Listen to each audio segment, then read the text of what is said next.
Hello guys, कसे आहात सगळे. यावेळेस यांचा बड्डे आणि रक्षाबंधन एकाच दिवशी आलं आहे, तर मी त्यांना सरप्राईज देण्यासाठी केक आणला आणि थोडंसं डेकोरेशन करते. तसं तर आम्ही दरवर्षी आधी रात्री एक छोटासा केक कापतो. आज 13 वर्ष झाली आम्ही सोबत बड्डे सेलिब्रेट करतो आहे आणि नेहमी करत राहू. एका दिवशी मी तुम्हाला माझी आणि यांची लव्ह स्टोरी सांगेन. किती उतार चढाव होते या नात्यामध्ये, पण आम्ही दोघांनी ते पार पाडले. मग काय नाही, पुढे मी सर्व डेकोरेशन करून घेतलं. ते जॉबवरून 9:30 वाजताच आले होते. मग मी त्यांना 12 वाजेपर्यंत बाहेर तर बसवून नव्हती ठेवू शकत. मग मी त्यांना आधीच सगळं डेकोरेशन दाखवलं. मग त्यांनीच मला थोडीशी मदत केली.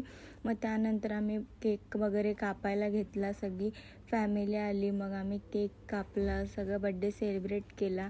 आता हा छोटासा आम्ही बड्डे सेलिब्रेट करतो. त्यानंतर आम्ही थोड्या दिवसांनी किंवा 1-2 दिवसात बाहेर जाऊन बड्डे सेलिब्रेट करतो.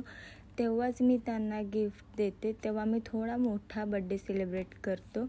असंच आमचा बड्डे सेलिब्रेशन झालं.